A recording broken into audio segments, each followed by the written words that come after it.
Franchement, eh, je suis un peu ému parce que j'ai l'impression qu'on arrive vraiment à la fin du manga. Ça fait vraiment bizarre, mais je sais pas si t'as cette impression-là. Mais t'as vu, depuis que l'arc d'Onigashima il s'est terminé, bah il se passe trop de trucs en fait. Et ce que je comprends pas, c'est que au lieu de répondre aux petites questions, tu vois, qu'il a instaurées dans son manga, bah il en rajoute encore d'autres par-dessus. Sans pour autant répondre aux questions qu'il y avait auparavant. Donc ça fait que de rajouter des questions sans réponse.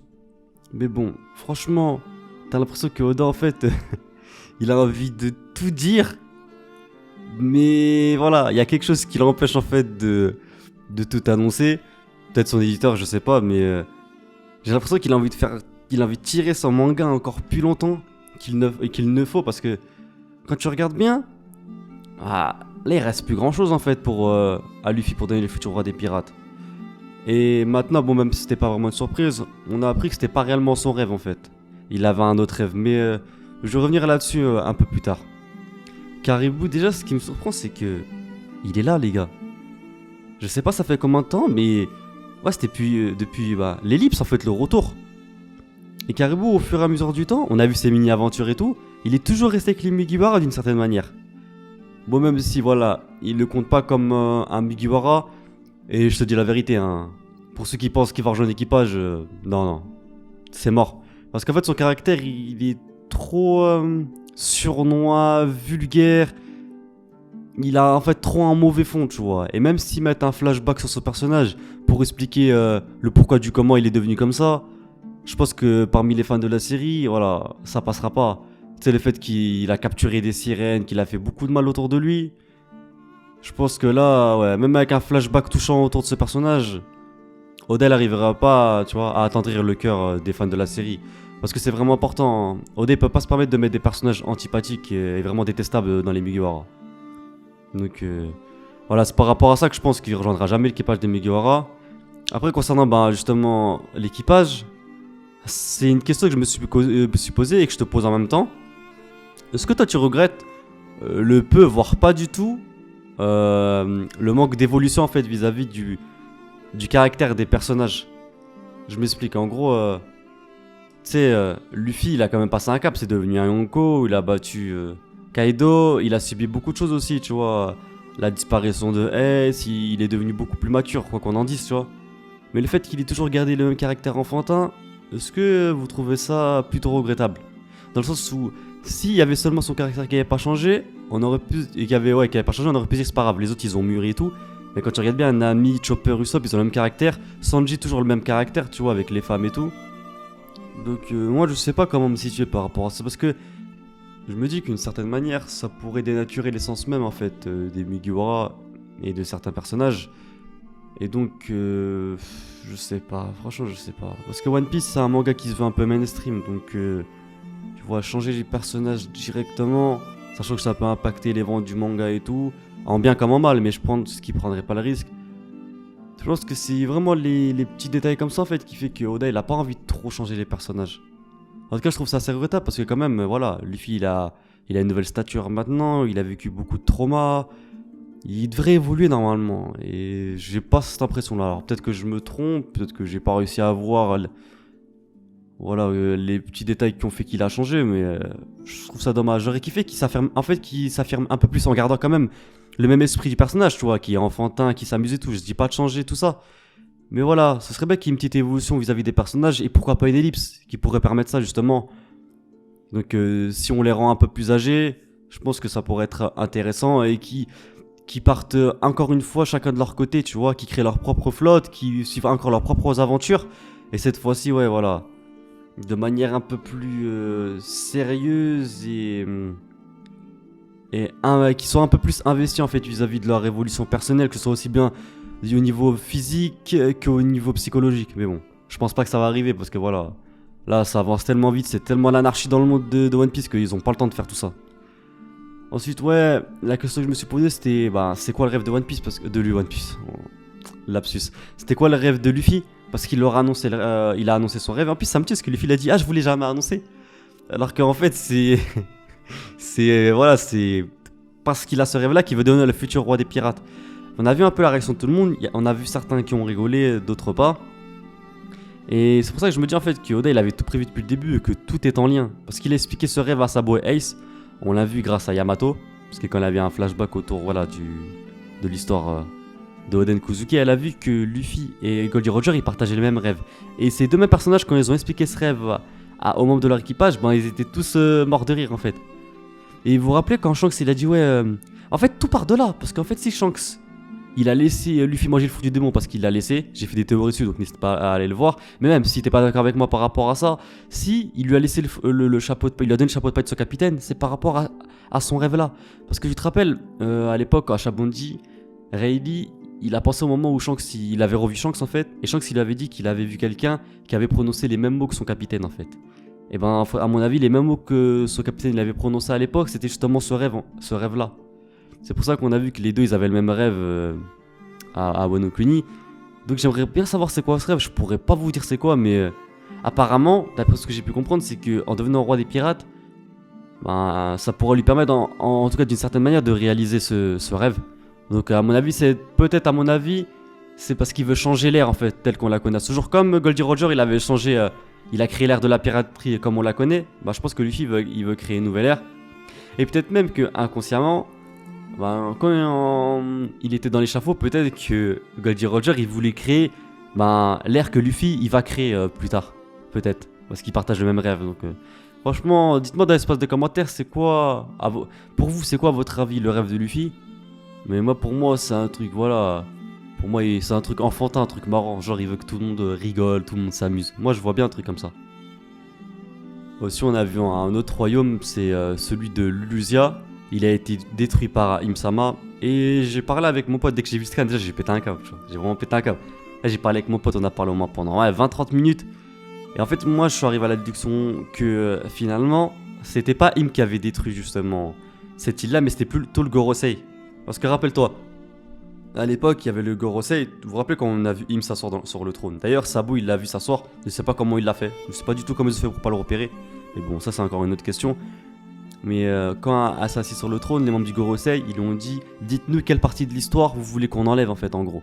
Ce qui prouve d'une certaine manière que c'est le Gorosei en fait qui sont susceptibles de détruire une partie d'histoire et pas Im. Alors ok, la personne qui est décisionnaire de tout ça c'est Im. Mais vous vous rappelez quand ils ont posé cette question, finalement on se rend compte qu'en fait c'était ce royaume-là qu'elle voulait détruire. Alors après la raison je pourrais pas vous dire parce qu'on n'a pas assez d'éléments. J'ai pas suffisamment d'éléments pour vous répondre parce que voilà, on sait que très peu de choses concernant ce royaume. Tout ce que je peux savoir c'est que la princesse et le roi ils avaient l'air plutôt courageux parce qu'ils voulaient se battre et tout, donc ça a l'air d'être plutôt un peuple de entre guillemets guerriers, en tout cas de personnes qui se laissent pas faire, pas de personnages corrompus en fait qui profitent du système mais qui profitent justement de la sécurité de la marine. En tout cas de ce que j'ai pu voir d'après le caractère de la princesse. Mais je comprends pas pourquoi Im en fait elle attache une certaine importance à la destruction, pas des îles mais plutôt d'une certaine partie de l'histoire. Donc déjà pour ma part, moi je pense que Im c'est une femme. J'ai cette impression là, je sais pas pourquoi. Alors c'est juste un ressenti personnel, hein. Il y a vraiment pas beaucoup de, il y a pas de critères physiques parce qu'on voit rien d'elle, je sais pas, mais je sais pas. Moi j'ai l'impression que c'est plutôt une femme, mais j'espère juste qu'on prend pas la route de Naruto. Je m'explique. Ouais, dans Naruto il y a eu Kaguya, tu vois, la mère de tous les shinobi, tout ça, et je vois bien en fait Oda s'inspirer de l'arbre d'Adam, ouais, l'arbre avec le fruit défendu. Le fait de pas manger le fruit du démon, je vois bien un truc comme ça. Et je vois bien en gros la reine mère en fait. Tu vois. C'est peut-être cette personne-là en fait qui a l'origine, tu vois, de l'apparition des fruits du démon. Peut-être qu'elle a mangé le fruit originel. Et peut-être même, hein, qui sait, qu'elle fait non pas partie des dés, tu vois. Parce que les dés c'est les ennemis des dieux. Mais plutôt justement de l'autre côté en fait. D'une certaine famille en fait qui ont été attaquées à l'époque jadis. Jadis, j'aime bien appeler ce mot, ça me fait rire. Tu vois, jadis, qui avait justement persécuté en fait la famille de Im. Et c'est peut-être pour ça qu'elle voue une sorte de haine en fait vis-à-vis des dés. Et qu'elle elle a fait oublier ce qui s'était passé durant le siècle oublié. Et qu'elle essaie de cacher une certaine partie d'histoire qui est étroitement liée justement avec la volonté du dé. C'est pour ça, à mon avis, que tu vois, les dés à l'époque, ils ont décidé de mettre dans les stèles cette histoire-là en fait. Et expliquer que peut-être à l'époque, c'était les dés, les rois de ce monde et non pas toutes les personnes qu'on voit là, comme les Tenryubito, le roi Cobra, la famille Nefertari, la famille Don Quichotte, tout ça. Peut-être que eux, ces personnes-là, c'était pas les rois à l'époque. Et donc peut-être ils ont fait un putsch et ils ont réussi à destituer les dés qui étaient justement les rois. Donc c'est une petite théorie que j'ai et que je pense. En tout cas, elle est vraiment très très bizarre parce que même les rois, ils sont pas au courant qu'il y a un roi de ce monde. Il y a que Sabo qui sait. Et malheureusement, Sabo, ben là, je vous dis, il est officiellement mort. Parce que même si à l'époque, on avait des doutes vis-à-vis du fait qu'il était mort quand il était petit, bon, ça n'a pas été le cas. Même si on avait des doutes par rapport au fait qu'il était annoncé mort, vous vous rappelez, à Marie-Jose quand il a commis les actes, mais finalement, on a vu qu'il n'était pas mort. Bon, là, je pense que c'est sûr et certain. Là, il n'y a pas de chance. Parce que l'île, elle est détruite, il a un fruit du démon, donc s'il tombe dans l'eau, il meurt. Je vois personne le sauve à ce moment-là. Franchement, moi, je pense que c'est véritablement fini pour lui. Hein. En plus, il y a un petit parallèle avec Ace. Quand Zoro il a dit tu as laissé Ace justement vivre sa propre aventure, après on a vu ce qu'il en a résulté, hein, il est mort.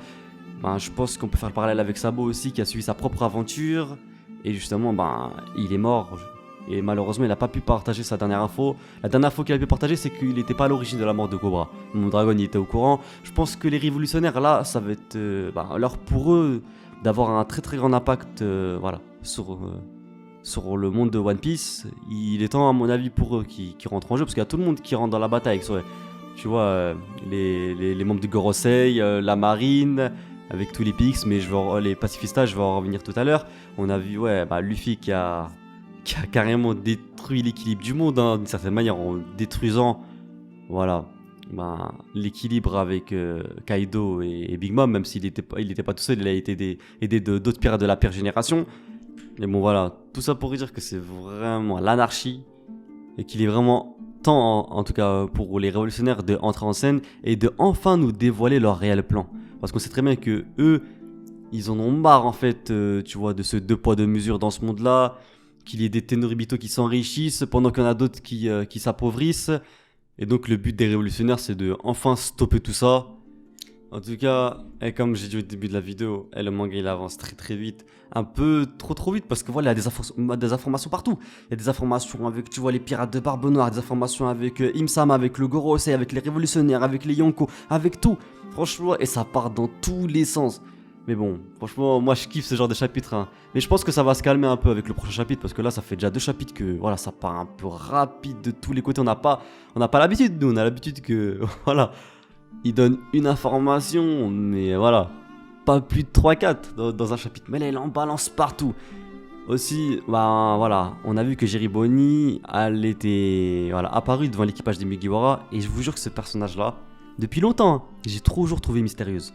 Comment vous m'expliquez à l'époque, vous vous rappelez quand Barbe Noire il voulait faire de Jerry Bonny sa femme et qu'il l'avait capturé, comment vous expliquez que Akainu, il l'a pas capturé et qu'elle avait réussi à s'enfuir? Comment vous expliquez qu'elle était à Marie-Joise et qu'elle avait réussi à s'infiltrer en fait parmi les Tenryubito comme ça? Après c'est vrai qu'elle avait réussi à adopter différentes apparences de par son fruit du démon, mais je la trouve assez mystérieuse.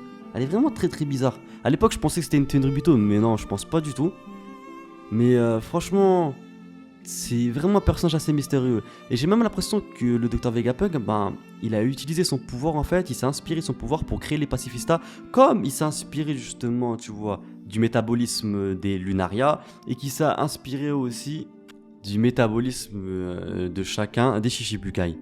Parce que ouais, vous voyez l'apparence qu'elle a abordée là dans le dernier chapitre, vous avez bien vu, elle a une forme enfantin qui est similaire à celle qu'on a pu voir avec le pacifista de Mihawk et le pacifista de Bangkok. Et je pense pas que c'est un hasard. En plus ils ont dit cette apparence, vous avez vu, en gros, tu vois, à la fin du chapitre ils ont dit c'est comme par hasard en gros cette mystérieuse apparence.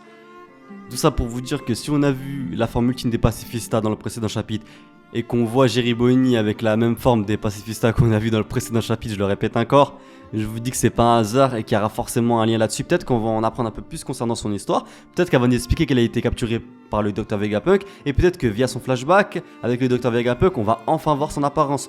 En tout cas j'ai vraiment hâte de voir la suite, c'est vraiment lourd. En tout cas donne-moi ta note dans l'espace des commentaires vis-à-vis du chapitre de manière globale pour savoir si t'as aimé ou t'as pas aimé. Donne-moi une note entre 1 et 10. En tout cas, moi, comme d'habitude, je compte vraiment sur toi pour t'abonner, c'est vraiment important. À activer la petite cloche des notifications pour ne rien louper des prochaines sorties. À me suivre sur tous les réseaux sociaux et à partager un maximum cette vidéo, ça me ferait vraiment plaisir. Moi, je te dis en tout cas à très bientôt pour de prochaines vidéos. Jana.